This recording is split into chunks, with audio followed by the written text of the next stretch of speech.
Sausages দিয়ে দিশাকে noodles রান্না করে দিতে হবে। সসেসটা থাকতে হবে হচ্ছে আস্ত, তাতে হচ্ছে ডিমটা আমি আগে থেকে সিদ্ধ করে নিয়েছি, বাট আমি নুডলসের পানিটা কিন্তু একদম নুডলস থেকে ফেলিনি। আর এইদিকে হচ্ছে আমি ডিমগুলা আস্ত করে ভেজে নিয়েছি, ডিম পোস্ট যেটাকে বলে। হচ্ছে আমি সুন্দর করে গরম তেলে পেঁয়াজ এবং হচ্ছে ক্যাপসিকাম একটু ভেজে নিচ্ছি, সাথে দিয়েছি হচ্ছে টমেটোটা একটু পরে দিব, কারণ টমেটোটা হচ্ছে গলে যায়, দ্যাটস ওয়াই হচ্ছে আমি টমেটোটা একটু পরে দিব। পুরোটা নুডলস রান্না হচ্ছে হালকা আঁচে করতে হবে, চুলার আঁচটা যেন হালকা থাকে। সয়া সস গুলা ভেজে নিচ্ছি। সাথে কি দিলাম বলতো, আমার এই মুহূর্তে এটা নামটা মনে পড়তেছে না কেন জানি, আজব না ব্যাপারটা, আমি অনেক ট্রাই করতেছি। তারপর দিয়ে দিলাম হচ্ছে টমেটো, দিয়ে হচ্ছে এখন আমি সুন্দর করে এটাকে আস্তে আস্তে একটু নাড়ানাড়ি করব। দিশা হচ্ছে বিকালবেলা খুব পছন্দ করে তার মায়ের হাতে নাস্তা খেতে। মায়ের হাতে নাস্তা মানেই হচ্ছে একটু অন্যরকম, এটা সবার কাছে, দিশার কাছেও ডিফারেন্ট কিছু না। সবাই হচ্ছে একটা কমেন্ট করতে পারেন যে হচ্ছে সসেস গুলা কি আস্তে আস্তে দিব না পিস করে দেবো? আস্তে আস্তে করে অবশ্যই দিব। এখন দিয়ে দিচ্ছি হচ্ছে সিক্রেট মশলা, এটা আমারই শুধু মশলাটা, আমি নিজের মতো করে মশলাটা মেক করি। আমি সুন্দর করে একটু কষিয়ে নিচ্ছি হালকা করে, দেন হচ্ছে নুডলস গুলো আমি দিয়ে দিচ্ছি। ওগুলা থেকে কিন্তু আমি পানি মানে ছেঁকে ফেলিনি, আমি পানিটা হালকা সিদ্ধ করে নুডলসটাকে শুকিয়ে নিয়েছি। হচ্ছে এখন দিয়ে হালকা একটু নাড়ানাড়ি করব।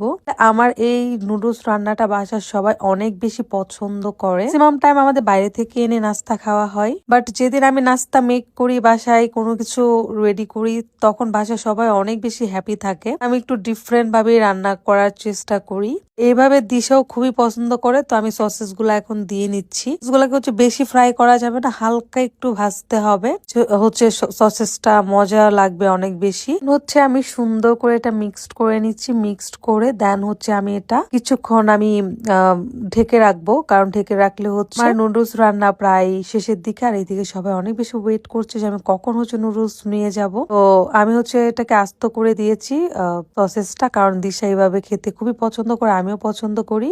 হচ্ছে আন্ডা যেগুলো পোস্ট করে রাখছিলাম সেগুলো আমি সুন্দর করে দিয়ে নিচ্ছি, একদম সুন্দর করে দিয়ে হচ্ছে আমি এটার মধ্যে একটু লেবু চিপে দিচ্ছি। তাহলে হচ্ছে আচার দিয়ে রান্না করার কথা ছিল, বাট দিশা টোটালি আচার খেতে পছন্দ করে না, সেই জন্য হচ্ছে এর পরিবর্তে আমি লেবুটা দিয়েছি। তারপর হচ্ছে আমি দিলাম ধনে পাতাটা দিয়ে সুন্দর করে এখন আমি হচ্ছে কিছুক্ষণ ঢেকে রাখবো। তো আমার ধনে পাতা দেওয়া শেষ, তারপর হচ্ছে কিছু শুকনো মরিচ ভাজলাম, ভেজে সেটা দিয়ে নিলাম। নুডলসের সাথে একটু শুকনো মরিচ কামড় দিয়ে খেতে আসলে অনেক বেশি টেস্টি লাগে, তো আমি একটু ঢেকে নিলাম। ফাইনালি খাবারের টাইম। তো দিশা খেয়ে সে কি রিভিউ দিচ্ছে দেখি। সে তো খুবই হ্যাপি, তার কাছে খুবই খুবই খুবই মজা লেগেছে। অ্যান্ড এখন হচ্ছে বাপ্পির পালা। আপনার এই ব্লগটা কেমন লাগলো অবশ্যই কমেন্ট করে জানাবেন। Tata, love you all.